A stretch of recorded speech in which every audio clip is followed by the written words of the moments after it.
I'd always been afraid of Scorpion River. Ever since I was 8, I'd gone with my aunt, uncle, and older cousin into the wilderness of southern Arizona, where we'd spend 2 nights in their rickety blue camper. We weren't alone. Around 10 other families joined us for that December weekend. The adults sat around the fire, swapping stories of better days, back when the economy was stable and kids respected their elders. The 7 or so of us children quickly grew bored with the talk and went exploring. To call Scorpion River a river was an overstatement. Water only ran there once or twice a year. The rest of the time it was just an expanse of sand. Our campsite was close to the river, yet the sandy cliffs meant that one had to fight through half a mile of catclaws and ancient mesquite trees to get to it. Yet every day, without fail, we'd make the trip. It was worth it to play games of tag in the flat sand, or to make forts below the huge cottonwoods, which lined that part of the river. Every time an adult would come with us, much to our annoyance. They made sure we kept to the stretch of cottonwoods. The only time we were allowed to leave, that was when the group of adults decided to hike to what we called the funnel. The funnel was a natural rock formation, a vertical tunnel cut up through the cliffs on the other side of the river.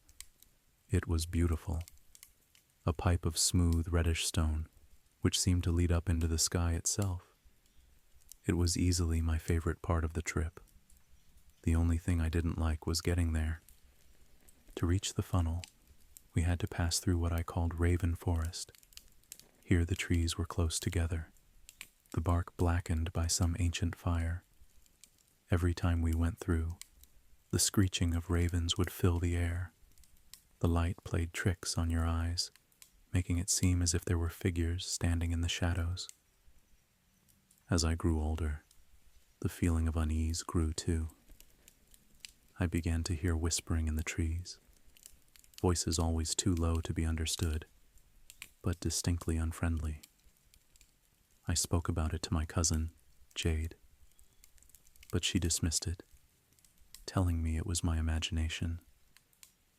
Every year, more and more strange things would happen, explainable, but just strange enough to put me on edge. Nothing stayed where we put it. Camper doors would open and close of their own accord. The campfire would sometimes flare without warning. My aunt and uncle once brought their German shepherd, thinking he would have a fun time running with the kids. For the entire trip, he stayed close to camp, whimpering whenever we attempted to get him to come down to the river with us. As strange as things got, nothing downright out of the ordinary happened. Not until one year, the year Jade and I turned 18, when my 16-year-old cousin Mason decided to come camping with us. He was a tall youth, big for his age, a football player with something to prove. As there were 3 of us, and we were older now, my aunt and uncle decided we could go out by ourselves. Every chance we got, we went down to the river to explore, no longer hindered by the younger children. Jade and Mason often got annoyed with me, as I always refused to enter Raven Forest. Jade wanted to climb the trees, as she was going through a gymnastics phase, while Mason wanted to prove he wasn't afraid of an old, spooky forest. One evening, the 2 couldn't stand it anymore, and told me they were going in whether I came with them or not. I declined, and the 2 disappeared into the woods, leaving me alone at the edge of the river. I sat down on the little cliff and waited as the sun began to sink below the tree line. I gradually became aware of a horrible smell coming from a nearby stand of bushes. I grew curious and went over to investigate. The bushes were low and thorny, forcing me to crawl to get through. I crawled on hands and knees over the uneven ground, finally stopping when my fingers touched something soft.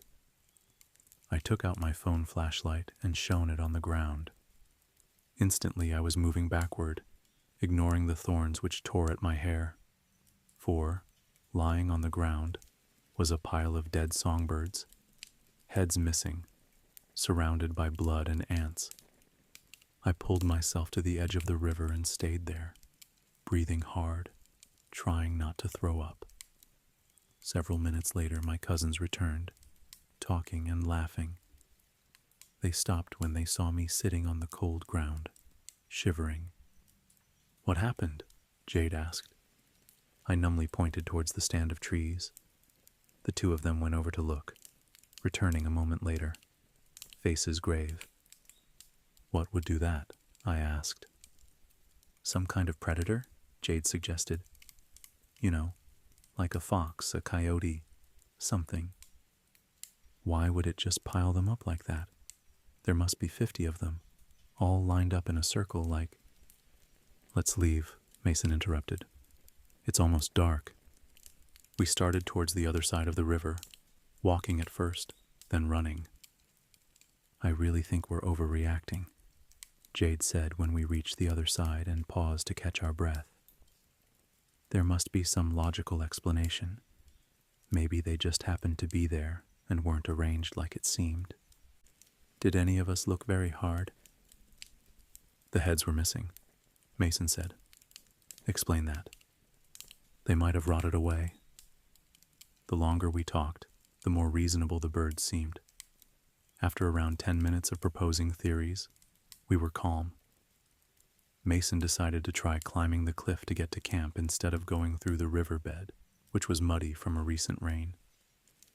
He'd just gotten a new pair of red Converse and didn't want them ruined. Jade and I, knowing how many thorn bushes were between us and camp, decided to go down the river before going up the cliff. We split up. Once we were about halfway up the path, we heard rustling in the bushes. Thinking it was a deer, we ignored it and continued. Jade stopped to tie her shoe. "We should go up to the funnel," she said, bending down. "By ourselves?" I asked, scared yet a little excited. "Yeah, that'd be—" I stopped. Behind her, in the thorn bushes, was a dark shape. It was hunched, humanoid, though in the growing darkness it was hard to make out details. I glanced at Jade, and when I looked back it was gone. "What is it?" Jade asked. I pointed. There was something there. It was probably Mason. She stood up. "Hey, Mason, get out here and stop trying to scare us." "Aw, come on," he called. I was relieved until he stepped out of the woods on the other side of the trail. There was no way he could have moved that fast and that quietly. I tried to explain what I'd seen to the two of them, but they just laughed it off. We spent the night around the campfire, listening to my uncle play guitar. That night, nothing strange happened, and we all awoke early, eager to go on our trip. We left just after the sun rose over the cliffs. In the daylight, the forest was decidedly less creepy. We went around half a mile down the river before climbing the cliff. This was the first time we'd done it alone, but we were confident we knew the way. At first, everything went pretty well. We found a little trail and started towards the cliff ahead. But pretty soon, I began to notice that this part of the forest wasn't familiar. The trees were even closer together than usual, and even though the sun was by now high in the sky, it seemed dark. Then the coyotes began howling. Though I knew they weren't dangerous to humans, it was still eerie hearing them in the distance. "Maybe we should go back," I suggested. "Nah," Jade said. "We can still find the funnel. Let's just get off this path. It should be like a mile west of here." "I'll go first," Mason said. "I've got a leather jacket and you don't." When we left the path, I thought I heard the whispering, though it was hard to hear over the racket my cousin was making by breaking a path through the trees for us. Finally, we reached a small stream bed, long since dried up yet not overgrown. A minute or two later we reached a funnel. We all knew instantly it wasn't the one we were used to. It was smaller, yet went further into the cliff face, more of a canyon than a tunnel. As we entered it, I noticed something far up near the top, around 200 feet above us.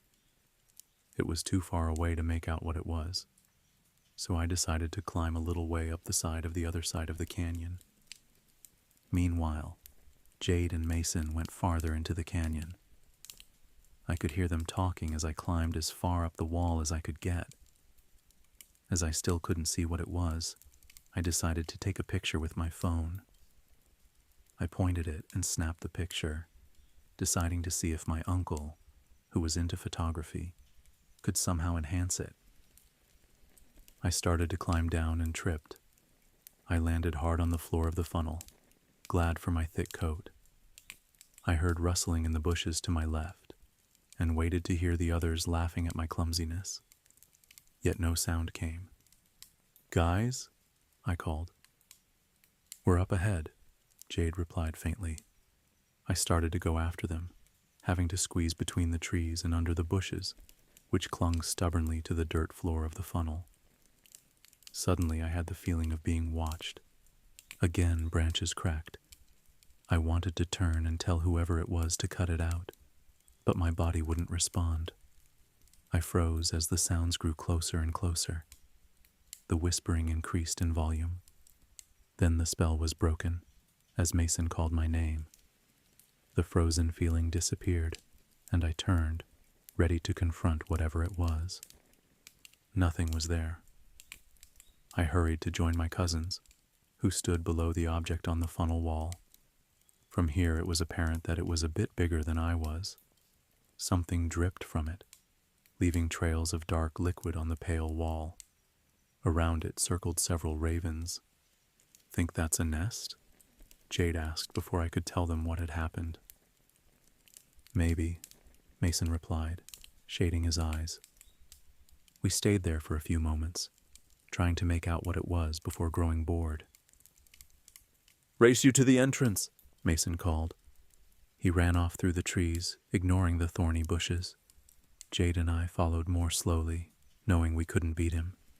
Then, above the sound of our own footsteps, I became aware of a distant voice, rising and falling in some sort of haunting song. It sounded female, but there was something unnatural about it, as if we were hearing a recording played backward. "Do you hear that?" Jade asked. I nodded. We ran to the entrance of the funnel where we met Mason. "Did you hear singing?" I asked. "No," he replied. "What are you talking about?" "Didn't you hear anything?" She shook her head. "Number, we should head back." We were then confronted by a problem. We didn't know exactly how to get back to the river without having to push our way through thorn bushes. Finally, we had no choice but to start moving. Mason led the way, pushing through thorns and bushes without a care. Jade and I followed more slowly, carefully avoiding the worst of the thorns. After a few minutes, the two of us were separated from him. We found ourselves in a circle of thorn bushes with no easy way out. "Mason!" I called. He didn't respond, though he couldn't have gotten more than 10 feet ahead.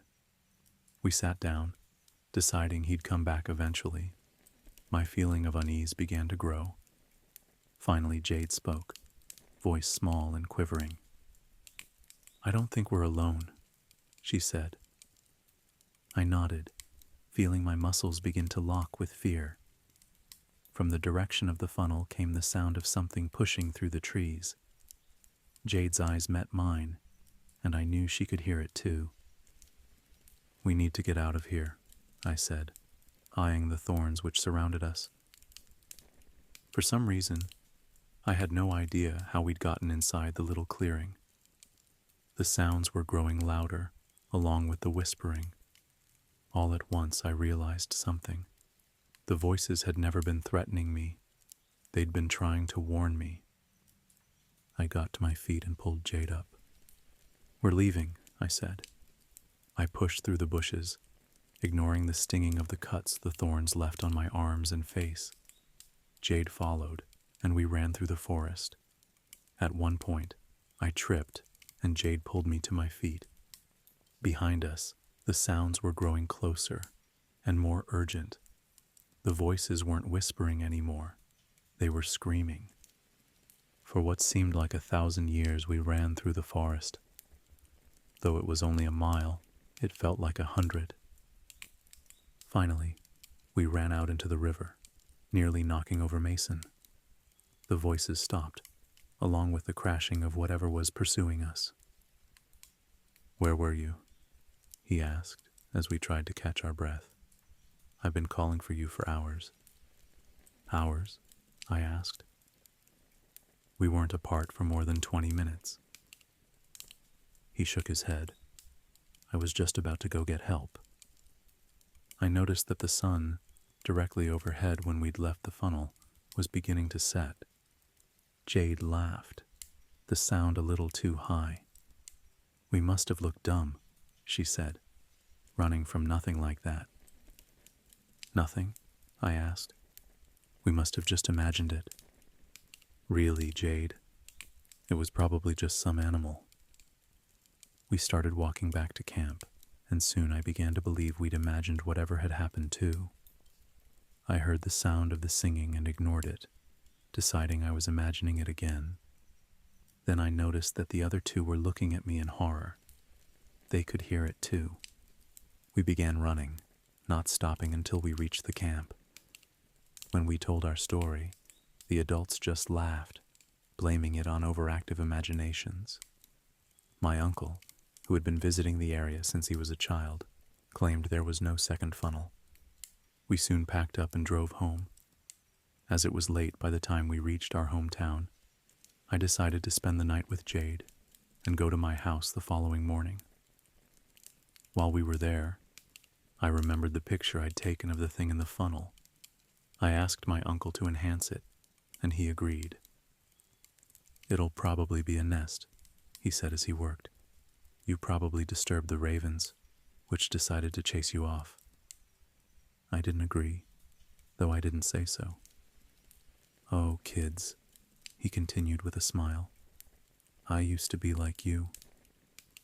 One time I remember thinking—" He stopped, the smile disappearing instantly. He got up and backed away from the computer. Then he turned and ran for the phone. Jade and I looked at the now enhanced picture. The thing was not a nest. In fact, it was a body, headless like the birds we'd seen in the tree grove. Though the picture was still blurry, the jacket the figure wore was unmistakably black leather. On his feet was a pair of bright red Converse. Just then the doorbell rang. "Girls," my aunt called. "Mason is here."